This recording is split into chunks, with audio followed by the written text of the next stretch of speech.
We're talking about education matters on this first hour, and before I introduce my guest this morning, the government has announced a new grading structure for Kenya Certificate of Secondary Education Examination KCSE beginning this year. And under the new system, only 2 mandatory subjects and 5 other best performed subjects will be used by the Kenya National Examination Council (NEC) to compute results. This system is a departure from the past, where candidates took a mandatory 5 subjects. This move seeks to increase the number of those qualifying for universities, diploma, and also TVET training. Well, Frederick Parsayo had that story. Let's first of all hear what the CS had to say in regards to the new grading. To this year's national examinations, the government has announced a new grading system for learners who are set to sit for this year's Kenya Certificate of Secondary Education KCSE. Effective this year, only 2 mandatory subjects, that is mathematics and 1 language, chosen between English, Kiswahili, and sign language, will be required for computing the mean grade. The Kenya National Examination Council will consider any other 5 best performed subjects. New grading system that will be applied to the 2023 KCSE examination. The only 2 mandatory subjects will be mathematics and 1 language, either English language, Kiswahili, or Kenyan sign language. In addition to the 2 mandatory subjects, the Kenya National Examination Council will consider another 5 best performed subjects. Education Cabinet Secretary Ezekiel Machogu says the system will increase enrollment to institutions of higher learning, as well as shaping students to career paths according to their strength in different subjects. It is expected that the new reform measure will increase the number of students qualifying for universities, a diploma and a TVET training at the certificate and accent levels. In the current system, 5 subjects including mathematics, English, Kiswahili, 2 sciences and 1 humanity are all compulsory. The ministry has further expressed its readiness ahead of this year's national examinations. I wish to urge you to conduct the 2023 examinations diligently, having in mind that we are all doing this for the sake of our country, our children, and our future. We are all doing this for ourselves and for our children. We are doing this for the future, because when we deal with our children's rights, then we are anchoring the future of our country, we are anchoring the future of this club. So once again, we say thank you, and anyway, it's a duty to all of us to make sure that the future is well taken care of. So this is the assurance that we are giving you from the ministry, that would make sure that our officers in respective jurisdictions are personally present and they participate, and they'll also be able to give feedback on where things need to be sorted out. At the same time, all teachers who are on leave have been recalled to oversee the national examination. All TSC field officers who are currently on leave must resume duty on October 16th, 2023. The Kenya Certificate of Primary Education and Kenya Primary School Education Assessment will begin on October 30th and end on November 1st, while the Kenya Certificate of Secondary Education will begin on November 30th and end on November 24th, 2023. As the country gears up for its annual examination mode, the Ministry of Education now says that all loopholes have been sealed to ensure no exam malpractices are registered this year.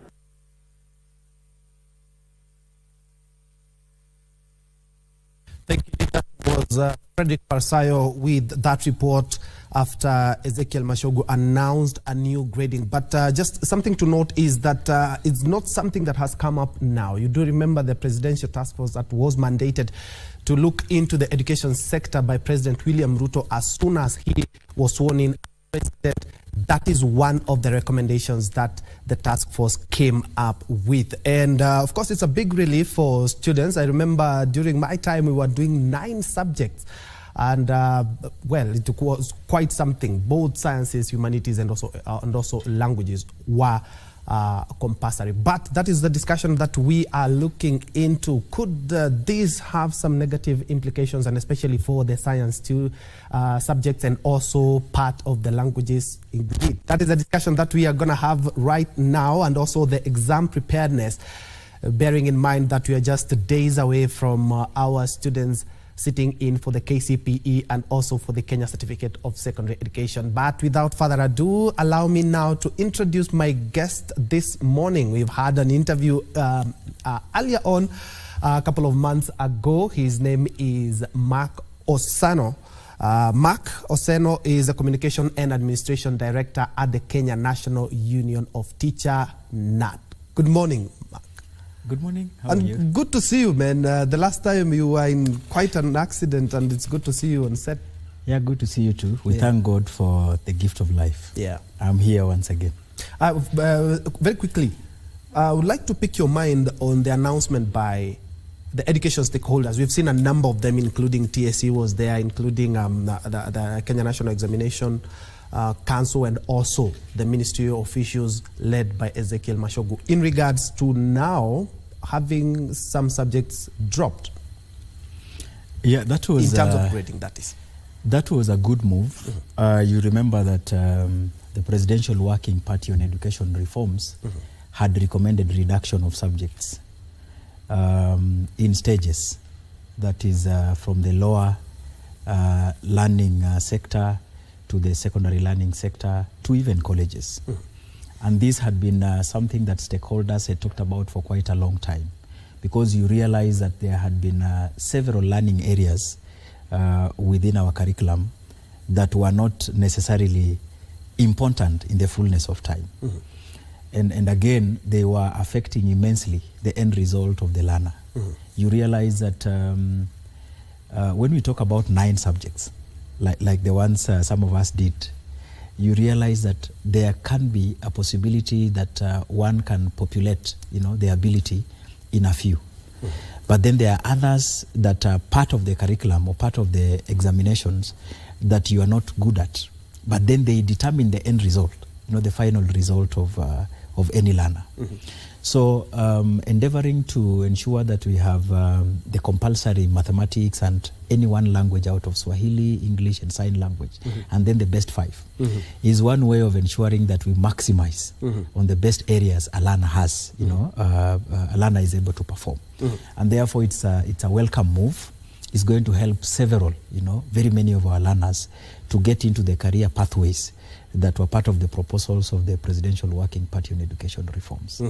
Yeah, and of course, a little bit later we'll be joined by Franklin Odhiambo, who is a digital education expert, who will take us through about e-learning, and also we'll be joined all the way from the county of Kisumu by Charles Ochome, who is the Chair Private Schools Association. That's a little bit later, but Mark, looking at a practical example. I did my KCSE 24 years ago, and we were doing quite a number of subjects, and the languages were compulsory. Could this compromise? Maybe you find that learners are leaning on one side of the divide, either Kiswahili or English, and we are trying to boost some of these subjects in the country, and especially Kiswahili. No, you see, the decision or the proposal to have mathematics and at least a language as a compulsory is a way of ensuring that we also participate in supporting the languages in our learning. Of course, one of them being English or Swahili is the language that is an enabler. It facilitates learning. Understanding a language is one way of beginning to understand even the examinations themselves and any other concept that is being put to us. So I do not see a problem, because if either of the two, English or Swahili or sign language is taken, it is still important and good, because the languages only facilitate, understanding of learning. Then when you look at these other subject areas, you remember back a bit we used to have sciences, then you used to have, they used to be called humanities. Yes. Now you would have a learner who is good at humanities, but then there was a science somewhere that you must do. Yes. So you realize that you performed well in the humanities, probably a language and maybe mathematics, and then you have this science that has been a compulsory now, which you have performed dismally. And then it comes out that it determines the end result. So when the CS was announcing that yesterday, you hear that one of the issues he said is that the intention is to ensure that we maximize to get as many as possible the learners to diplomas, degrees, and other TVET learning institutions. So to me, I feel the baggage that went with the subjects that were not helpful at the end of the courses has been sorted at this point in time. And then moving forward, as the recommendations of the Presidential Working Party are going to be adapted, of course they must go through legislation to become law, the idea of reducing subjects is going to fall in line just to get into the proposals given by the Minister or the CS for Education. So all in all, the languages are there. I know the humanities would be there. So it will isolate itself just properly. Because if you perform well in, let's say, the humanities, underlined, and then they are a part of the 5 that you performed well, then the grading will automatically pick on the best performed subjects, and therefore that would be a good thing to be adapted in the education sector in Kenya. Let's look at students with learning disabilities, or for example, a student with disability. We have recognized the Kenya Sign Language as one of the languages that will be used for grading if at all a student decides to pursue that line. And we have seen a lot of disabled students are not, or persons with disabilities are not quite getting the opportunities when it comes to tertiary education. We've seen some being posted to a school, to a college, but unfortunately there are no specific facilities to ensure that this student is keen on the learning, which disadvantages these students. This is something that should be sorted out now that we are recognizing disability as one of the key issues we'll need to look at in the issue of education. Ben, if you go back to the education charter that was drafted by the government in power today when they were doing campaigns, which later became some of the terms of reference to the Presidential Working Party, the idea was to ensure that all areas, especially the areas that have been disadvantaged in the past, are taken care of. And that is why the issue of disability or people living with disability comes in. You will realize that even in the budgeting process, when capitation was being done this year, of course, in the budget making process, there was an allocation deliberately made to take care of learners with disabilities. And so, to me, I look at that decision as an all-inclusive decision, a decision that will ensure that everybody is at table. Some of us went to school with learners who had challenges with disability that did not have those facilities.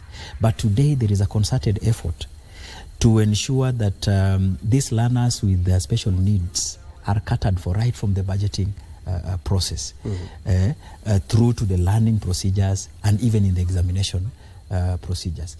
Remember, when we talk about sign language as an enabler, for example, as an enabler in understanding the concepts, we also must remember that there is a platform for Braille, this Braille, where those ones incapacitated in vision are also taken care of. And so to me, I believe moving forward, because some of these reforms may not be an event, they are a process. So according to me, moving forward, I believe all aspects of learners, including those ones with disabilities, will be taken care of. Also remember that we used to have these institutions called integrated schools, because there are some disabilities that cannot be identified immediately, or in some parts of our country. They need a procedure also to get to understand that this learner has this disability. The disability does not necessarily mean you don't have sight, or you can't walk, or you can't read. Disability spreads to several other aspects, including slow learning. Slow learning is also a disability. So we used to have these institutions called integrated schools, where a normal school had a provision for those ones who had challenges in different learning areas, and they were taken care of at that time. So today, as you speak, in the budget making process, these kind of learners have been taken care of. And I'm also aware, we are also aware that in the training of the different teachers in the entire sector, to deal with the identifiable challenges of learners is going on. When you go to Kenya School of Special Needs Education, somewhere in Kasarani, you'll realize that the very many areas are being catered for through also training. And these trainings also extend to university level, where the teaching and learning can occur in the complementary schools, they can occur in senior school and up to colleges and universities. Yeah, so that is a welcome move. All right, and let's look at the sciences themselves. Has been an issue in the country. I remember during my time, it was compulsory for me to do physics, to do chemistry, and also to do biology. Actually, the current Teacher Service Commission chairman was my biology teacher. And a lot of students shied from chemistry and physics. Do you think, given this big leeway, could affect the performance of sciences in the country? Or even students who want to pursue courses like engineering, like medicine as well? It may not, because there is also an output within the teaching and learning called semester, where we have the encouragement of teaching of science and mathematics and sciences. And there is a continuous capacity building process to the teachers, and several workshops and capacity building events for the learners, an encouragement to ensure that the learners develop a liking for those subjects. And then also ensuring that facilities for the same is done to the entire spectrum of learning. So yes, as much as some of the learners may have challenges in getting to take sciences, there is also that natural understanding that there are those ones also who just like sciences. There's those ones just who like sciences. But in the planning and management of these subjects, what we must encourage is that there must be a way to encourage learners to take care of, actually to nurture the abilities of these learners in several areas, in several learning areas. That is the word we may use, because when it is, if it is arts, it's good. We would have a sizable number of learners with arts, and then sciences, and then ensure that there is a balance in production of professionals in all these learning areas. Yeah. And there have been delays, let's be honest, there have been delays in the disbursement of free-day secondary capitation funds. You find 3 weeks into the new term, the cash is not there. Counties already have their own money. This is something that should be addressed. Yes. Actually, when we talk about funding of education, in agreement with the SDG agenda number 4 of ensuring access and availability of quality education to the world by 2030, one of the major areas of concern is funding education. And when you look at funding education, which has been made constitutional in this country, we are, as stakeholders in the sector, realize that there has been a serious challenge in disbursement of these funds. So capitation, there is the unwritten law that the funds must be dispersed in 50% at the beginning of the year, then 30%, and then 20%, to make the 100% provision that was given by the budgetary allocation.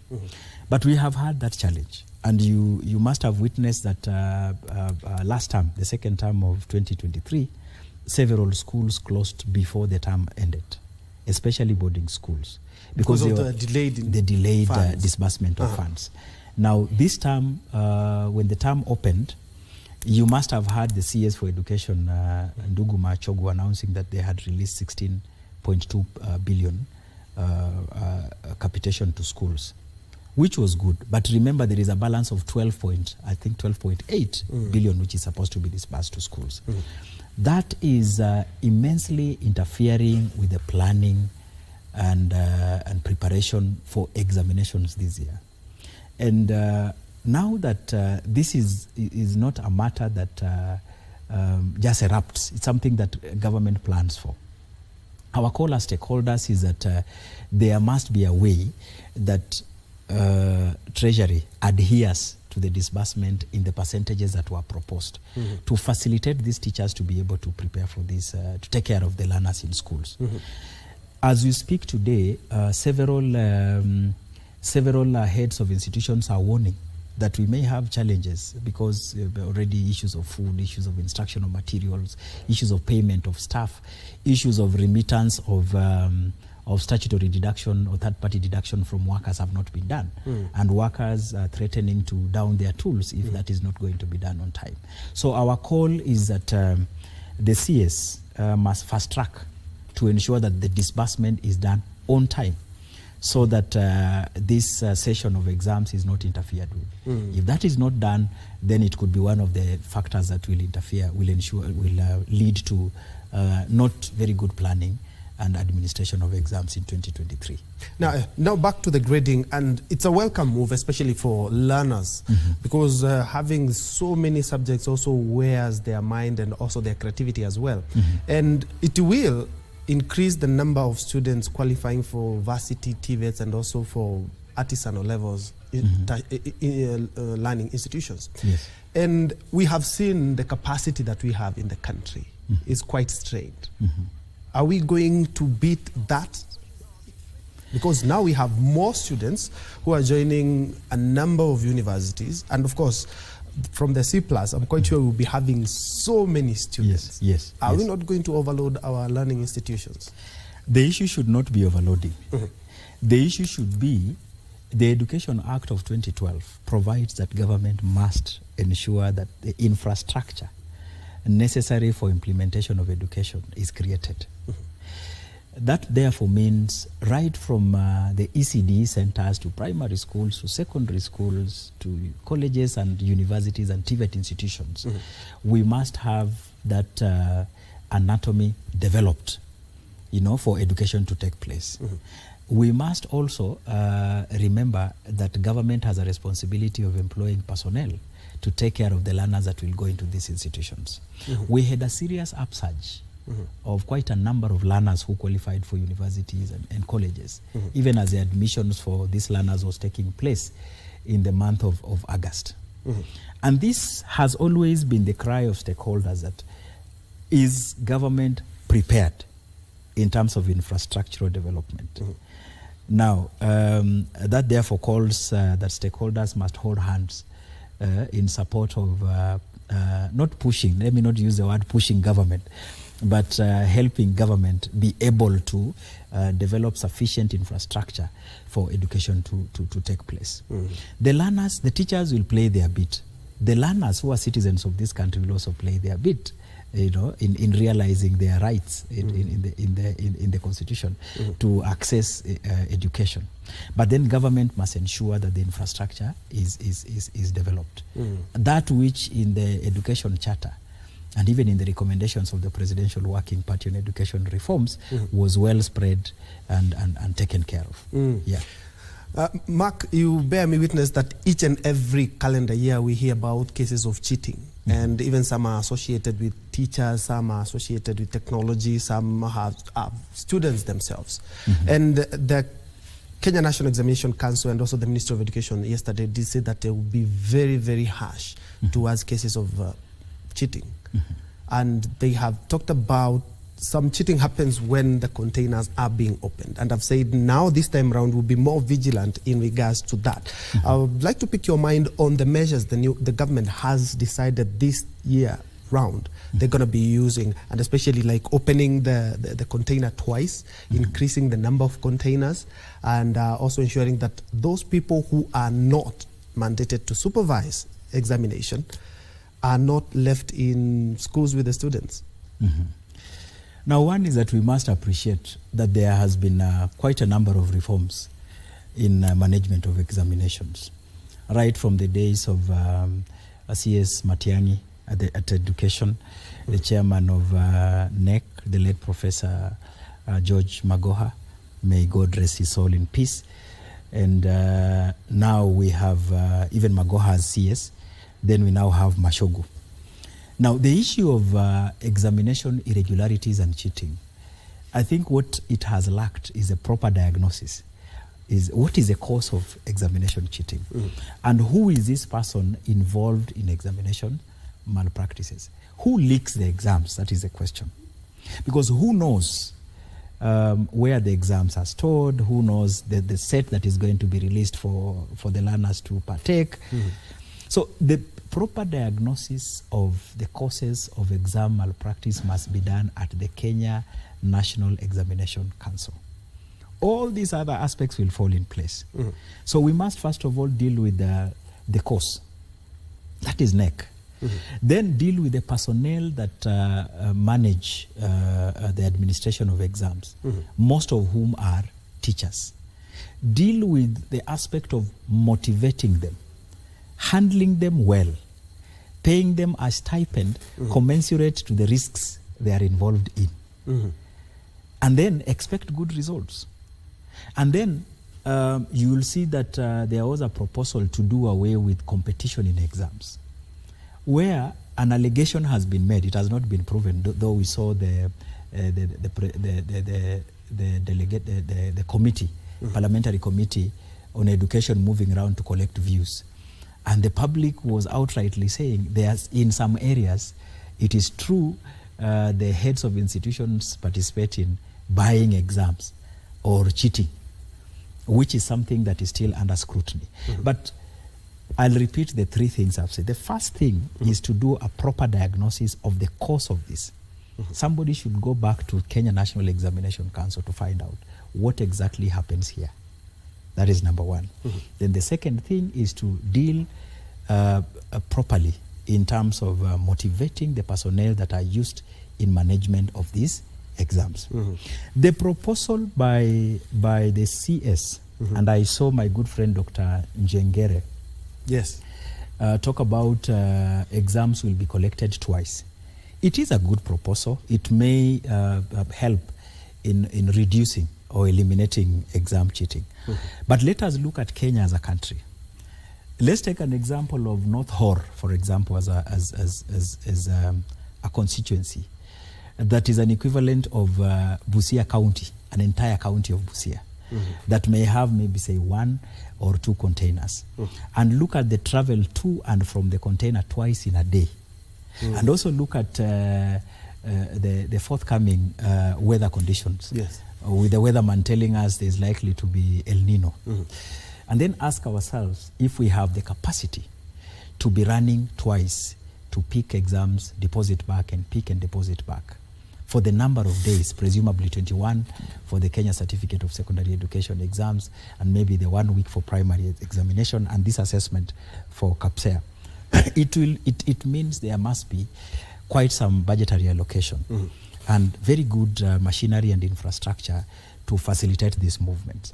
So even as we think about introducing the 2 collection of exams, the biggest problem might not be the collection of exams. The biggest problem might be what I've just mentioned, getting back to the root cause of the problem. But the introduction of more reforms in management of exam is welcome. And that is what every one person would want done in the examination sector, since examinations determine the credibility of the professionals we produce in this country. Yes. And let me pick one of the 3 that you've mentioned that could be solutions to eradicate cheating. The motivation. As late as March of this year, some of the invigilators had not been paid for work done during the KCSE examination last year. This is some of the things that you're talking about, the motivation for the teachers. Were they paid, and what else should the Kenya National Examination Council ensure that we do not have these small housekeeping issues? This country is managed in a way that you may find institutions with mandated to take crucial decisions like Kenya National Examination Council moving and reaching a level where they have no control over themselves. The budget provision for management of exams, or rather the budget provision for NEC, is done by Parliament. And then the funds to handle those activities of NEC is given by Treasury. And so we again go back to Treasury, because if the budget was X and what was given was Y, it means that NEC will run short of funds to run its programs. Even leave alone this issue of teachers being paid late or the moderators, or rather the supervisors of exams being paid late. We also had a very ugly situation where markers in one of the centers in was it in Central here, walked out of a marking station because of the discrepancies in payment. There was a paper that was being paid Y, there is a paper that was being paid X, and they felt that was less. All right, kindly hold that thought, because it's quite a pertinent issue that I'm quite sure a number of teachers are watching, especially those who are going to be invigilating this examination. But first of all, let's cross over to the Bomas of Kenya, where the National Dialogue Committee is having its sitting. Currently speaking is one of the co-chair, Kalonzo Musyoka. Let's first of all listen in. To hear from you, and to also thank you for the role you've been playing as per your mandate. And your input in this process is very, very important, particularly matters touching on the Constitution, the law, the rule of law, and perhaps lending technical support to this committee. I think co-chairs, it will be very, very important to take that offer, because at some point, some of the recommendations might touch on constitutional, legal, administrative, or policy changes. So your support in that regard will be most welcome. But I wanted to just get your thinking on three issues, particularly touching on three articles of our Constitution. It's Article 88, 4H, Article 43, and Article 21. I think I'll start with Article 43, which is one of the issues before us, touching on the cost of living. And this is a matter that is touching every Kenyan. We've listened to different groups. We've listened to the workers, the employers are coming. We've listened to the youth, the religious leaders, and all stakeholders. The public outcry is about the high cost of living. Many Kenyan families cannot put food on the table because of the high cost of living. Of course, there are those who are in government who are saying this economic situation is not just a local issue, it's a global issue, it's a global problem, so maybe nothing much can be done about it. But when you look at the provision of Article 43, it gives certain rights to every Kenyan, the socio-economic rights to be free from hunger. And as I've said, there are very many Kenyan families who are sleeping hungry because of the high cost of food and electricity and everything else. When you look at Article 21, that article makes it a fundamental duty of the state to ensure realization of those socio-economic rights under Article 43. So it's not just something that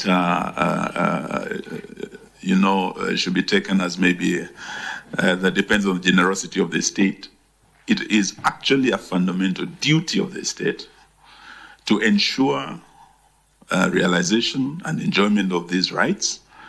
And Article 43 makes it even more clearly that the state shall take legislative, policy, and other measures to ensure a realization of those rights guaranteed under Article 43. We are happy that yourself and LSK, and we have people like Senator Umtata who have gone to court on this issue, and other stakeholders to see how these matters can be addressed. Because through certain policy measures taken by the Kenya Kwanza government, including increasing of taxes, VAT from 8% to 16% on fuel, that has really pushed up the cost of fuel in Kenya. When you look at electricity also, I think there's been a 63% increment. And for ordinary tokens, what someone used to pay last year for an ordinary household, I think what they are getting from the token is less than half, meaning the cost of living has actually doubled. And when you look at the token, we're not just talking of VAT. VAT, of course, is a big component of that. You also have the fuel energy charge, you have the forex charge, you have the EPRA charge, you have the Warma charge, you have the rep charge. These are endless. Yesterday I gave the example of the fuel.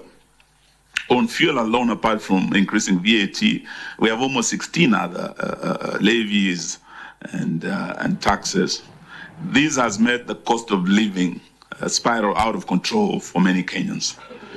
My question to you is, because I've listened to your presentation and I didn't hear much in terms of specific suggestions as to what needs to be done.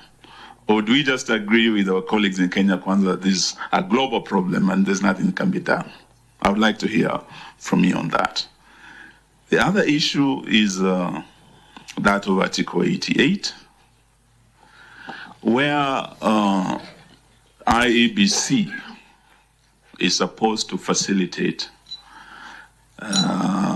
I think when IEBC appeared before us, their position, but under Article 88(4), the Commission is responsible for conducting, supervising elections, and they are supposed under Article 88(4)(h) to ensure facilitation of the observation, monitoring, and evaluation of elections.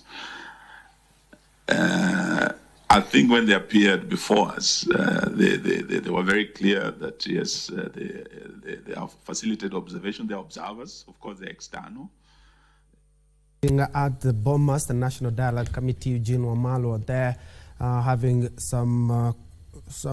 a number of questions, but today we are expecting that the Law Society of Kenya will be making their submissions, and among them they will be talking about, they are proposing for the audit of the 2022 general election to clear doubt on the results of the 2022 election.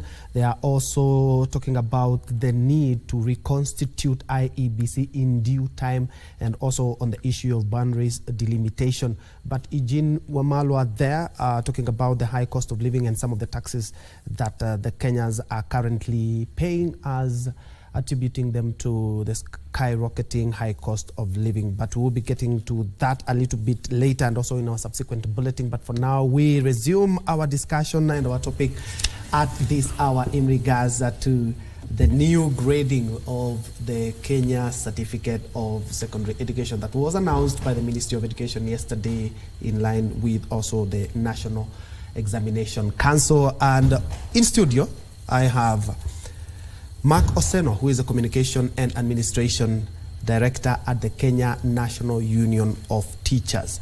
And before we cross over to the Bomas, we're talking about some of the issues that may, make the work of invigilators a bit hard in regards to the motivation of these teachers. Sometimes we find that there are months and months they haven't been paid, and these are avenues where some could be compromised as well. Yeah.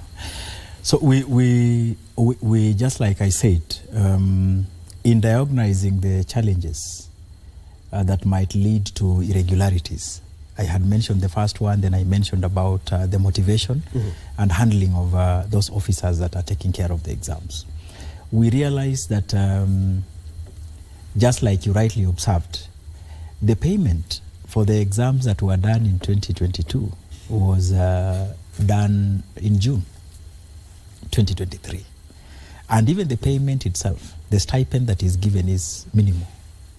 So we have time without number proposed that the Kenya National Examination Council thinks of reviewing the amount of money that is being given for this work. It may not be a pay that is equivalent to the risk, but the cost of living has gone high. Inflation is now at around 9.7 towards 10.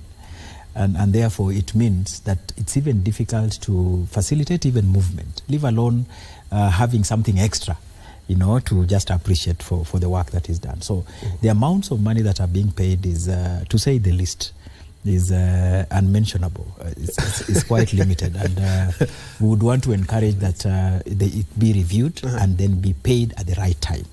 So that somebody gets to feel that the work has been done.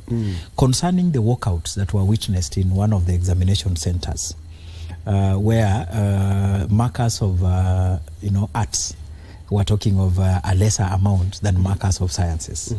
It was also our opinion as stakeholders and unions representing teachers that those amounts be regularized, harmonized, and then something be done to make them slightly move high. But we must call upon also the members of parliament who are responsible for apportioning these funds to play their role to ensure that a budget that is given to the Kenya National Examination Council is able to facilitate the running of these exams. We cannot be asking for the best when we give the worst. So whatever you give should determine the outcome. So that is our plea to government. Yeah. All right, and let's give credit where it's due. The government this year alone has employed about 50,000 more teachers to beef up education in the country, and the Kenya National Union of Teachers is one of the biggest beneficiaries of that number. And in regards to how we have been preparing our students, now we have a new grading. I would like to pick your mind on that. Again, we'll have to go back to the proposal to have over 120,000 teachers employed to take care of the shortages that we were having. Remember, when we have the shortage of teachers in schools, the workload becomes heavier for the teachers. And when we have a heavy workload, it impacts on the quality, where we have a lot of work and no time for preparation and even marking and even assisting learners at personal level. So we allowed government, the Kenya Kwanza government, for employing, actually to be precise, there are 56,000 teachers who have been employed within the first year of their being in government. Out of the 56,000, around 40,000 have been employed on contract, just to help alleviate the issue of shortages. And therefore, again, concerning that, there is also a concerted effort by the leadership of trade unions, especially the Kenya National Union of Teachers, to ensure that these teachers put on contract are converted into permanent and pensionable at the end of the first year of their employment. You remember, these are the same teachers doing the same tasks and duties in the same schools, in the same staff rooms, with those ones that are permanent and pensionable. These two teachers on the same staff, teaching the same learners, are put on different terms and conditions of service. That could be another area of imbalance that may affect the teaching profession in future. Because if we kept on employing teachers on contract and paying them 12,000 and 15,000 respectively, and their colleagues in the same institutions, some of whom have the same qualifications with these teachers, went to the same universities, same colleges, are earning a different pay. Don't you see that may also be a challenge? So in as much as it is one of the issues that will be helping in managing our learning, our teaching and learning in schools, we also see that government has a task ahead to ensure that proper planning is done, and then these teachers are absorbed on permanent and pensionable, so that all these teachers who are in schools are put on the same level, in the same job description, same terms and conditions of service, under the same code of regulation of teachers by Teacher Service Commission. Yes. And there's a challenge that I feel we didn't exploit it quite elaborately, because we're talking about the El-Nino rains. Yes. And the government has said it has taken measures to ensure that each and every paper will reach to the last school, even if it uses choppers. But looking at some of the infrastructure that we have of some of the schools, they could be carried by these El-Nino rains. Yes. And that will be having a chaotic scene when we have to reroute students to other institutions, or we have to ferry people from one place to another. As a union official, do you believe that we are quite prepared for the heavy rains that we are expecting any moment from next week? One of the basic elements of preparation is management of time. That if an exam is meant to last 1 hour for the entire set of learners who are partaking the exam, let's say in the entire country, then it should run for the equivalent amount of time. That is one. And then again, two, we must not just look at the negative aspect of what is likely to cause disruptions in exams. Our prayer is that the word that has been given to us, and you saw in the stakeholders meeting at NEC yesterday, You know, there are different multi-agencies, different governmental representation, like you saw the Ministry of Interior, you saw ICT, you saw the Teacher Service Commission, Ministry of Education. Several other stakeholders were there just to build confidence in the public that adequate, sufficient preparations have been done to be able to take care of the exams. There are areas that are known to be disrupted by the rains. Areas that are known, like we witnessed a lot of disturbances in Baringo County, West Pokot, Elgeyo Marakwet. Out of the little rains that occurred, I think at the beginning of the year, we saw many of the learners being evacuated to other places. Our prayer is that must have been one of the tenets that inform the preparedness, you know, of government and the examining agency towards ensuring that the exam is done well. We still call upon government to even provide, because it may not even be El-Nino alone and the rains. We also have this the aspects of banditry in many areas. And you've seen these guys invade schools and, you know, kill people and scare children from getting into schools. You have seen insecurity caused by the extremist groups in the northeastern area and some parts of Lamu, Tana River. And you've also seen in the recent past quite a number of teachers demonstrating at the Teacher Service Commission over insecurity and others. So I think government has quite some tasks, herculean tasks, to ensure that these issues of insecurity, these issues of drought, maybe issues of the El-Nino that is forthcoming. It may not be even the areas you've mentioned. Even Budalangi, you've heard of Budalangi. There are some areas that are in the swamps that are normally disturbed when we have lots of rain. So we pray that this time round, government will adequately be prepared to ensure that they take care of those instances. All right, let's now cross over to Kisumu, where we are having Charles Ochome, who is the Chair Private Schools Association, to weigh in on the examination preparedness by the government and also by the Kenya National Examination Council. And, the exam season 2023 was launched yesterday by the CS Education, that is Ezekiel Mashogu, and we know that the three examinable national exams, that is the KIPSEA, that's the KCPE, and also the KCSE, will be being examined from October through to November. And we have so many changes regarding the national examinations, talk about the grading system, and of course the integrity of those exams are key issues that the CS underscored along with other stakeholders. And with me here is among the stakeholders Director Charles Ochome, who is the Director Golden Elites School here in Kisumu, but above all he is the Chairperson National Association of Private Schools, also to share with us his insight, his opinion about the grading system and all the changes that have been that are characterizing this year's national examinations. Bwana Director, good morning. Good morning. All right, if you can just basically move here and talk to us. You were there when the CS was launching the 2023 national examination season. What really manifested to you yesterday? Thank you so much. I was there yesterday at the stakeholders meeting at Mitiani House, South Sea. And I think there were two important things that were very excellent.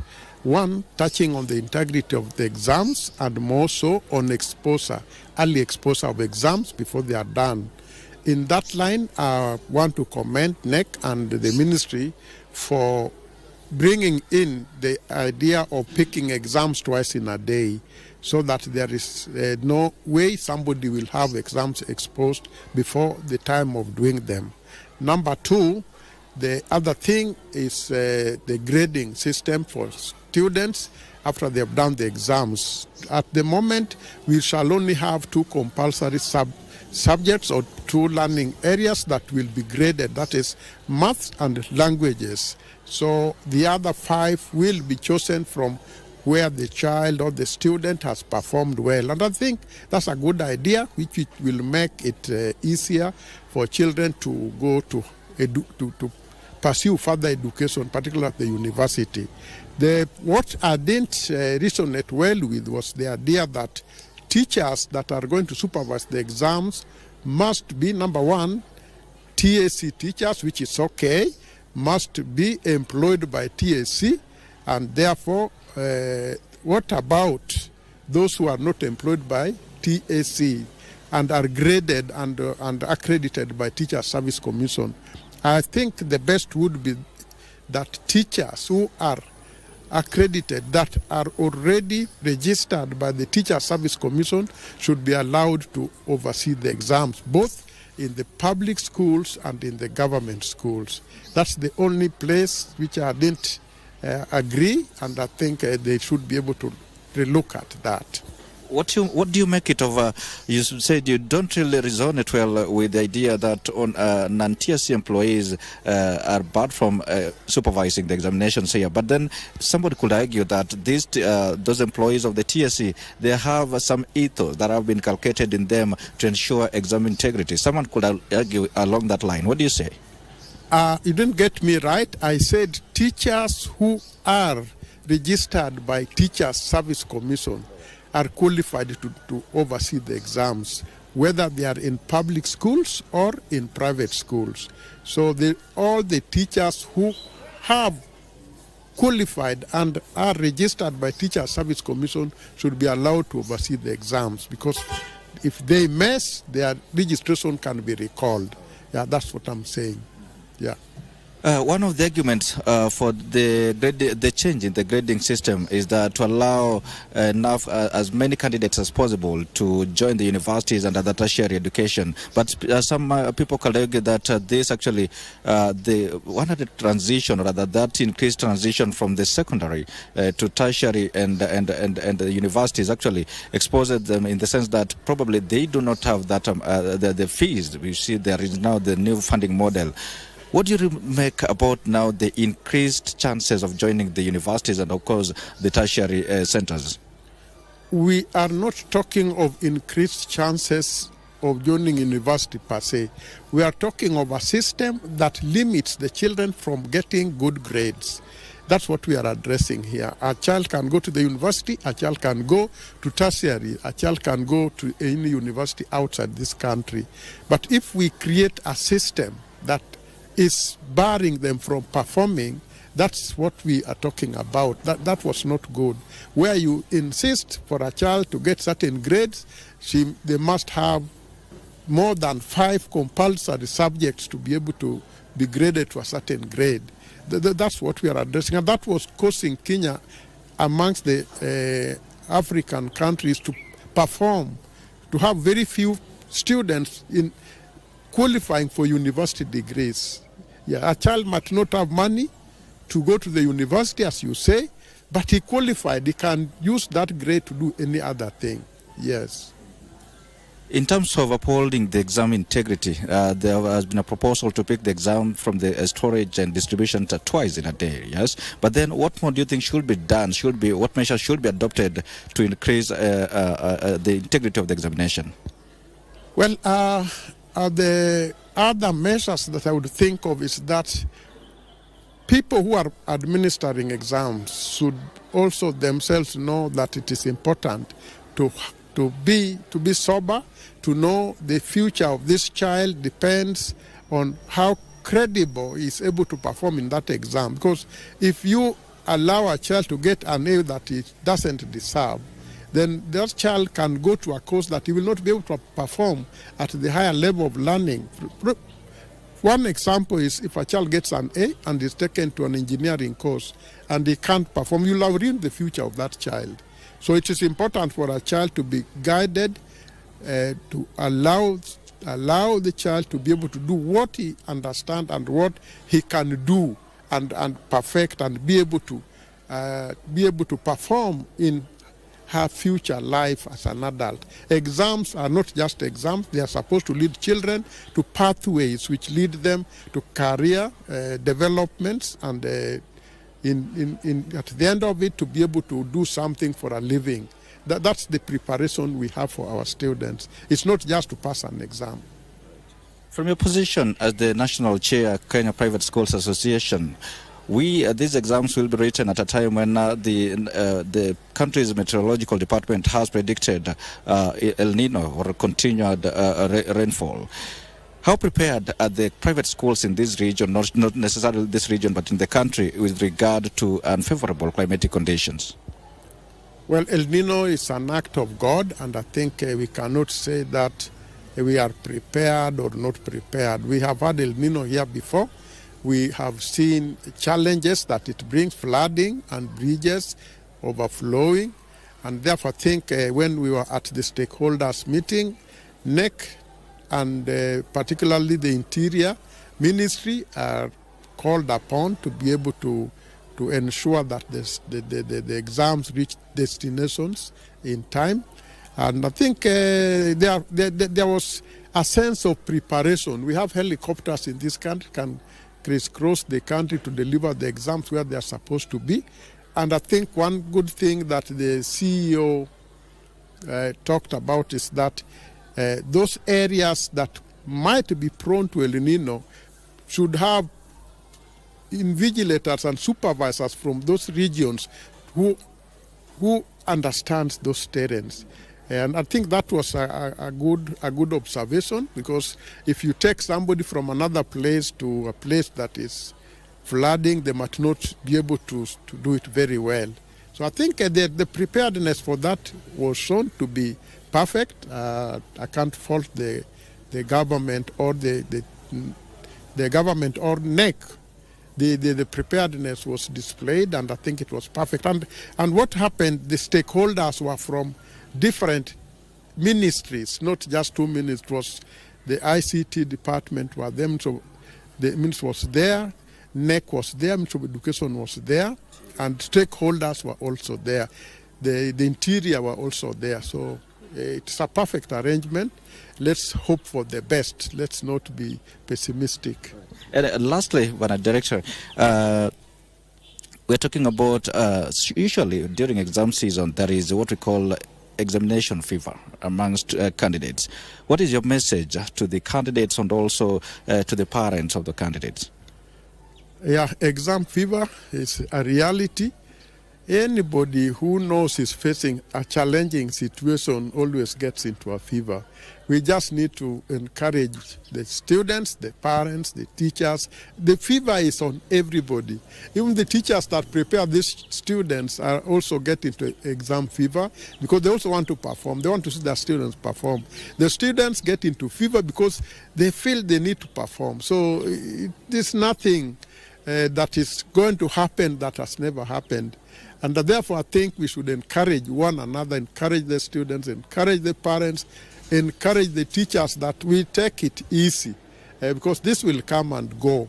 Yeah. And I think the preparations that the students did, the teachers did, the parents did with their children is what will reflect at the end of the day. So we shouldn't be so much in exam fever. Yeah. Thank you so much. Troy, that is Bernard Charles Ochome, who is actually the director, Golden Elites Academy here in Kisumu, but above all is the national chairperson, Kenya Private Schools Association here. We're talking about the exam season. This is 2023.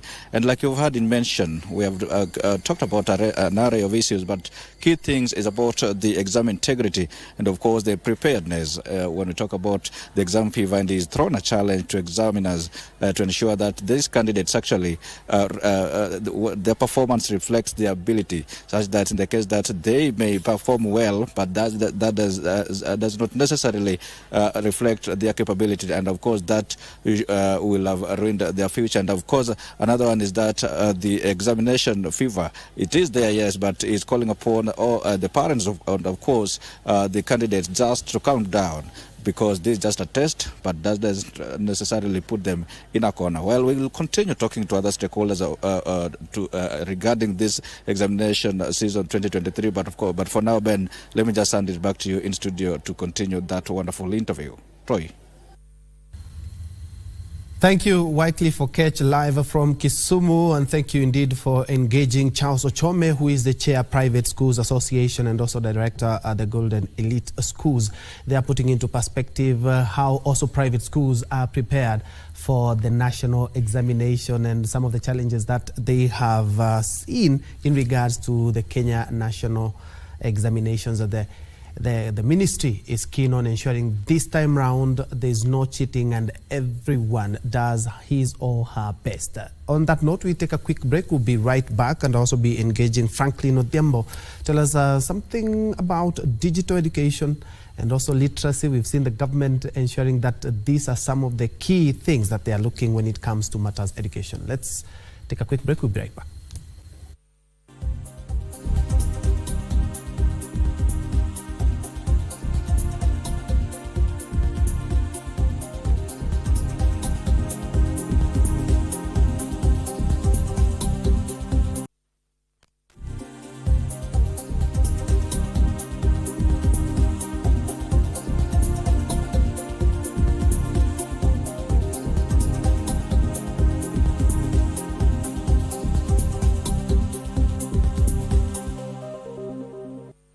Welcome back to KBC News Check. Just in case you joined us, we are talking about matters education, and more specifically, we have zeroed in on the Kenya National Examination Council and the Ministry of Education preparedness in regards to the KCSE. And if you do not know, is that the subjects now, there will be a new system of grading that we have been talking about. Of course, a big relief for students who will now be able to just only have to choose between 3 languages, 1 language, mathematics, and 5 other subjects that the student has performed the best. And during our time, the technology was not advanced as it was, because there were no phones. Not only in the school, there were no phones, mobile phones back then, but a lot has changed, and digital literacy has also changed as well. And that is why we are also involving Franklin Odhiambo, who is a digital education expert. And perhaps you can tell us on the promotion of digital literacy, especially for the youth and women as well. First of all, allow me and Joy to introduce myself. I'm the founder and director of Frankie's Foundation, and I'm proud to tell you that I'm changing the lives of Nairobi youths from the slums by giving them free ICT skills every day. And since we began our journey in 2019, we've been able to change the lives of 3,000 youths, and I'm proud that things are well. We as a foundation, we focused on digital literacy because currently everything is going digital. Everyone has to transform from traditional ways of living to digital era. So we are training youths on matter how to use internet. We're also training them on website development. At least they can sustain themselves. We also have an area whereby we have digital hardware skills, where we train youths on laptop and mobile repair, and also we teach them on electronic recycling, at least to curb and mitigate what we call environmental dispose. Yeah. Because you've mentioned you're training young men and women in regards to things like mobile phone repairs and even laptop repairs. These are not something that you can go to your university and do. So you are filling in some of the gaps that we are having in the country. How about recognition? Because the government said that it's going to be recognizing those people who have studied on the job. And more or less what you're training them is they study on the job. You train them, as well as they try and get some money so that they may be able to fend for themselves. The recognition itself. Actually, our training is pure hands-on. Basically, we are encouraging youths to have the skills to survive on themselves, and we are training them particularly on how to troubleshoot these things so that they can earn money from them. The same education is at the university level, but majorly it's purely practical.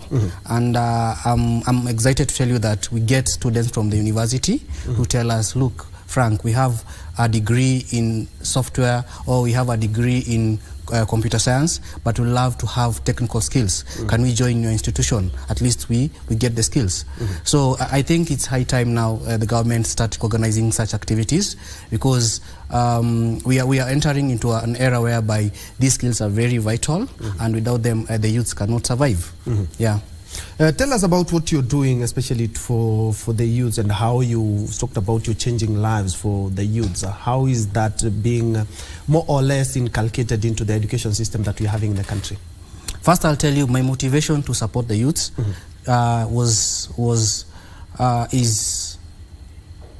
is motivated by my journey, where I was from. I was born in Mathare. I was raised in Mathare. I've suffocated in Mathare in poverty for 24 years. And I'm proud to tell you that my life changed when I got these skills. And these skills are life-changing. And I told myself, if these ICT skills took me away from poverty, then how many youths can I change through these skills? So we as a foundation, we are reaching out to the youths, especially those youths who are not able to join universities, those youths who are not able to join colleges. Our target group are majorly school dropouts. We take them, we emphasize on the importance of having these skills so that at least they can survive on their own. Yeah. Mark, looking at what Frank is doing, he's filling in a gap that has been there for ages and helping out people who, giving them a second chance. He's talked about some school dropouts who they now can have skills that they can use to make a living. One, I would want to really appreciate that effort by my good friend Frank here, is that during the COVID time, we realized that this world could be closed on one day, and that the in-person teaching and learning cannot be facilitated in some instances. And so it's a good thing, ensuring that our population is equipped with the digital skills. Sure. Not only dropouts, even in schools, you'll realize that there was an imbalance between the haves and the have-nots. The haves were able to access the platform, the digital learning platforms. They were able to attend classes even at their homes, and the have-nots did not. And so what you are doing is good, it's encouraged. In the foreseeable future, we are seeing a situation where, not even in the foreseeable future, today, currently, even in some of these universities and colleges, classes are done online. And the understanding of basic digital knowledge is quite an important thing that can help in ensuring that teaching and learning goes on. That notwithstanding, the gap, yes, we have a lot of theory happening in institutions of learning. And then providing the practical experiences to these persons enhances the knowledge that they learn from schools. And therefore it's something that must be enhanced, not enhanced but encouraged. And then also government must be in a position to appreciate such effort, because that is the selflessness, somebody giving back to the community. It's a good thing. Take us through how, you've talked about school dropouts, you train them how to, just take us through about how you run your foundation and how you've been able to change their lives.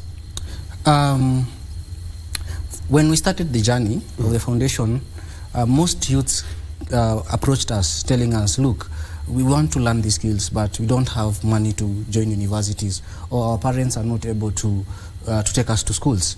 Why don't you allow us to join your foundation so that at least you can help us? I can tell you the journey has not been easy, because we've been looking for partnership to help us accommodate these people. And first of all, I want to thank the Nairobi County government for coming through for us, because right now, as we speak, we have a big room that can accommodate up to 30 students, and we are training them free of charge. Yes. The same course we are giving these youths, Njue, if you go to the university, you will pay around 250,000. When you go to the colleges, you will pay around 150,000 Kenyan shillings. But when you come to Frankie's Foundation, you are given at a free cost. The only thing you're required to is just to register yourself with 1,500 shillings. Then everything is done for free. Now another thing is we also offer education material for free, and we train you. And the good thing with our training is it takes only 3 months. We have tailor-make it to take it 3 months. When you go to the university, you take around 4 years. When you go to the college, it takes around 1 to 2 years. But at Frankie's, we have tailor-make it to take 3 months. Why? Because our focus is to help you start earning as soon as you finish the job. All right. About the teachers themselves, I'm quite sure you have some guys with skills who instill into these young men and women, and they have to be paid. And they're talking about learning materials. You have to facilitate that as well. We have a sustainable method that we are using as a foundation. We also have computer labs that at least it's generating revenue to sustain the program. So at least that one we are a bit sorted. And then another thing is we give these students tools after the training, so that at least they can start their program. And the good news is when you walk around CBD today, 70% of the shops you will see in the CBD, those shops were powered by Frankie's Foundation. All right. And Mark, I would like your input on this, because the government also talked about those people who have learned on the job, they are going to be given certificates as well. And there were some delays. I remember watching on television saying that you told us that you're going to recognize, as I've been welding since I dropped out of Standard 8 or Form 2, and you have been doing this for more than 10 years. I've been a mechanic for the last 10 years, and the government said that you're going to be given this certificate so that you may be able to even apply for tenders or even apply for jobs from from companies themselves. But there have been quite a delay, and still these are people who learn on the job. You believe the government has done enough to also try and help these people? And most specifically, as Frank has talked about, is most are school dropouts. Now, apprenticeship world over is one of the ways somebody can acquire knowledge, skills, and competencies. And apprenticeship, in the perspective of what government was envisioning, was to, first of all, recognize the effort of an individual person. Though the person may not have, in quotes, qualified for a given course to enable them study in a standardized way, that the person had the interest, the person sought his own ways of getting that knowledge, and has the skills that can help in advancing the same in other fields. That is a good thing. Now, our government, I think that the challenge is at a point where we have this thing called standardization, because we have the Kenya qualities, and there is an agency that standardizes the qualifications, so that when somebody is going out there in the market, there is a way to protect, the person who has the requisite qualification through the standardized means, and these ones who have these abilities to perform. And so I think what might be dragging behind that direction of actualizing the president's promise is a way of getting a standardization method where we are able to get to know the difference between the two. Just like Frank said, somebody who has gone to a university and done a course for 4 years, and then somebody who has learned through working, probably in the longest or even in the shortest period of time. When you are recruiting these persons in a competitive job, what do you do to the same? And so I think several agencies might be needed to come on board so that the standardization methods are given. Frank, how are you involved in promoting ICT, and especially on education? First of all, remember we are giving it for free as a foundation, and when you go to the other institutions, it's being charged. So that is one of the way we are promoting literacy, digital literacy. Number two, you will find that in our foundation, we are not selective. We are targeting the vulnerable who don't have the opportunity to have these skills. Last year, we were able to graduate at least 2 mama mbogas who were not able to have these skills. Today, they are running their small shops in Gara. The other year, but one, we also managed to change the lives of house girls who never got opportunity to go to school. And you see, so with our activity of promoting digital literacy, we're able to reach out to these vulnerable people every day. And I can tell you, if we continue like this and we get more support from the government and other stakeholders, then we're able to touch more lives around Nairobi.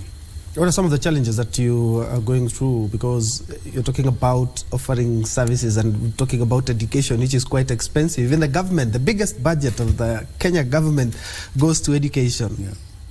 Most of the, like any other institution, our biggest challenge is resources, space. We love to scale up to go to all other counties because we get a lot of calls from other counties that how can you guys reach us, because you guys are just situated in Nairobi. So you see, because of lack of enough resources, we cannot scale up to other counties. We only settled in Nairobi. Yeah, so the biggest issue is just resources and support from the government. But the good thing is we got certification from NITA.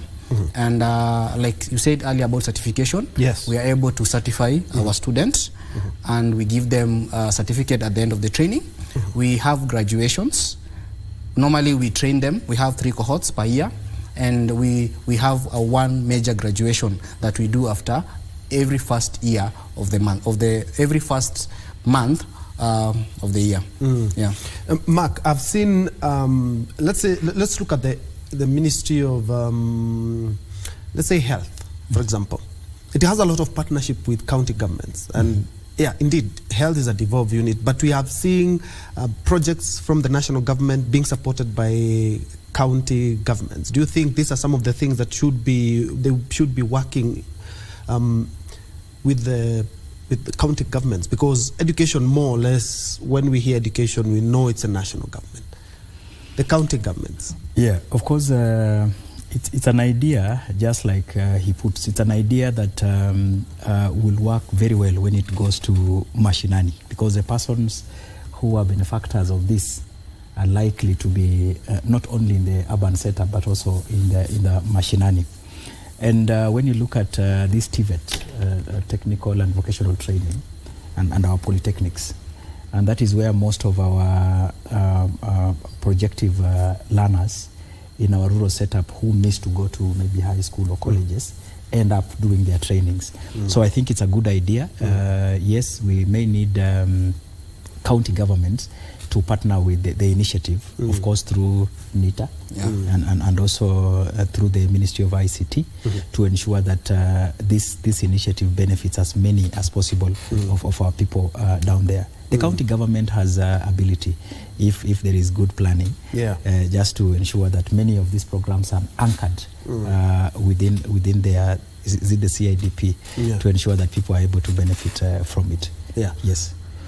All right, very well. Let's first of all cross over to the great county of Turkana, where the Senate is having Senate Mashinani all this week, beginning yesterday all the way to Friday. It's the 3rd Senate Mashinani and the first time that they have crossed over to the county of Turkana. Today they're having a sitting with the Health Committee. Let's first of all cross over to listen to what other stakeholders in the sector as well are talking about with the Senate Committee. But they are considering 2 bills, the Facilities Improvement Financing Bill of 2023, among others. Let's first of all cross over to the county of Turkana.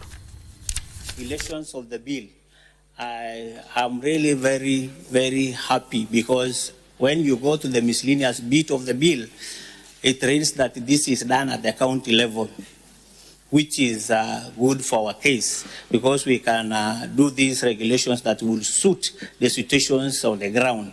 You know, when the bill is done at the national level, it is done at ideal situations, which cut across, but real situations are the ones that are at the county level. So in this case, I am really very happy about it, but it is contrary to what the PHC bill says. The PHC says it is done at the national level. So we needed at least to have uniformity of doing that. Okay. Because we cannot find time to amend this bill any soon, because it's done at the... Waziri, we are available for amendment.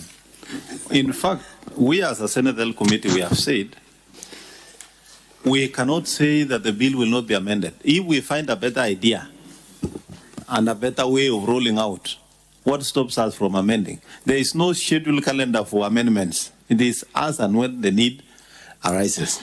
But let me also say that on the issue of regulation, Waziri, as we are happy, I hope in your development of the regulation, you also don't come and add in other things that are not related to health. You know, we all must agree that what we want is to give you a chance. And I know as a CC for health and the Committee of Health at the County Assembly, you know how difficult it is to get resources. And what we are actually trying to do is to make sure that any resources that will have come to the health sector doesn't leave the health sector, but actually does everything towards improving the healthcare. So even as you do your regulation, please make sure you know you align it. But we shall be available as Senate. The reason we are doing a national bill for facility improvement is so that we have some kind of uniform standard and also insulate you, you know, in your course of implementation and rollout, you know, so that the health committee doesn't have to be justifying all the things all the time. You know, sharing of resources are difficult. It's a difficult issue. There is competing interest. The chair of roads will always say, you know, Turkana is 77,000 square kilometers. Making one road across Turkana is like making 77 kilometers, 77,000, probably 700 kilometers, you know. But you see, health facilities, we also need them. Even where we have sparse population, we need some access of healthcare. So you see the spirit is to make sure that national and county government are able to work together. And this time is a proper cooperation and collaboration. Senator Chimera. Thank you, Chair. Just a quick one on the proposal by Waziri on the issue of the hospital boards. I'm trying to think, what specific role do you want the hospital boards to play under FIF, bearing in mind that you have an expenditure committee that has been proposed by FIF? Is there anything specific that you want the boards to play, as it is, when it comes to rolling out this particular bill, rather? Chair, maybe... Senator Nyotu.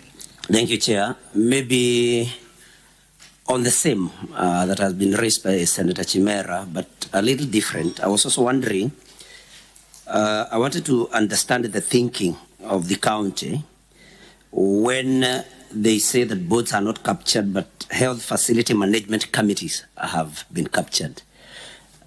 Maybe what would a board do that this health management committee cannot do?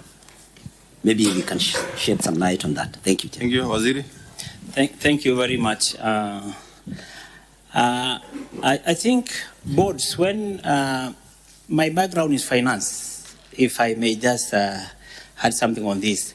And when we talk of, I remember at some point when we do some audits here and there, the last time I came into health, there are a number of queries that came pertaining how hospitals are supposed to report. And when they report, being the PFM Act has some sections which define on how entities like hospitals other than the dispensaries and health center are supposed to report. And they should be a standalone, and they should report as an independent entity in the county government. Though county treasurer at some point will consolidate all these financial statements because they are the ones receiving this revenue. So at this point in time, Turkana County, we have an executive order from His Excellency that, for example, Lodwar County Referral Hospital is a semi-autonomous entity from the Ministry of Health. What we do from the ministry is the technical supervision.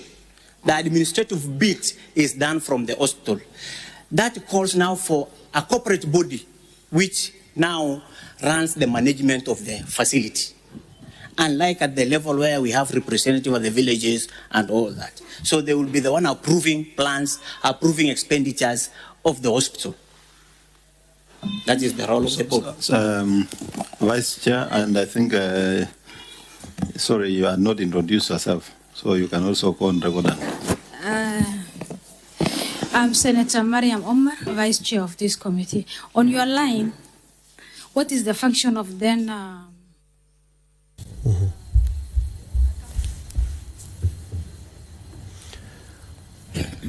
Very well, Senate Health Committee holding its sitting for the first time in Turkana County there. A number of stakeholders as well as senators in the county.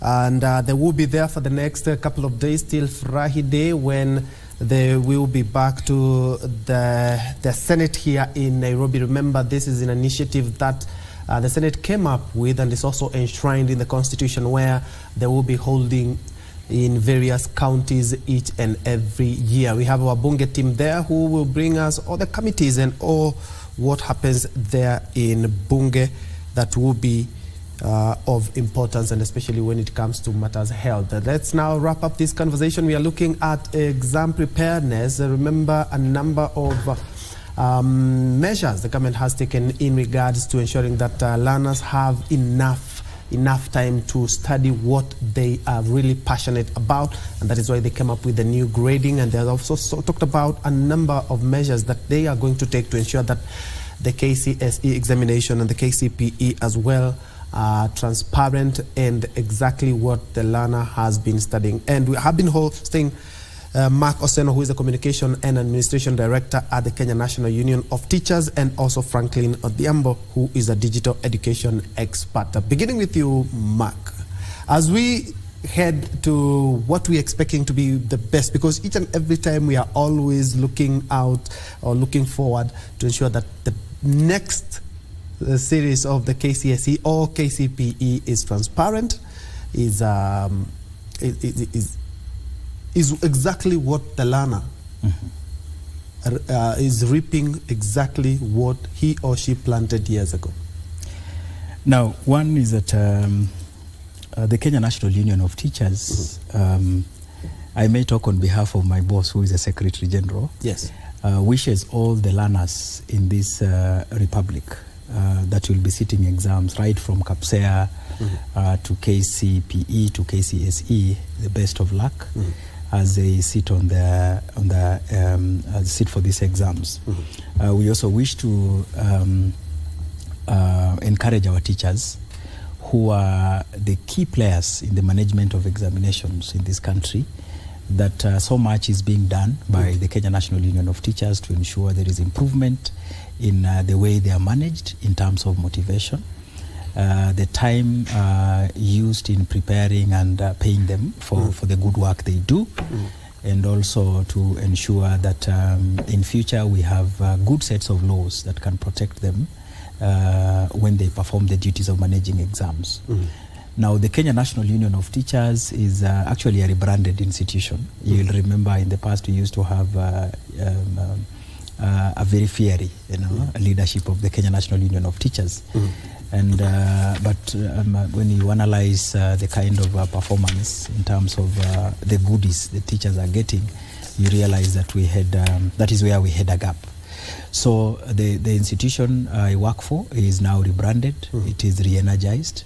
It's a new institution, and all programs are now running, and the teachers should be assured that all is well.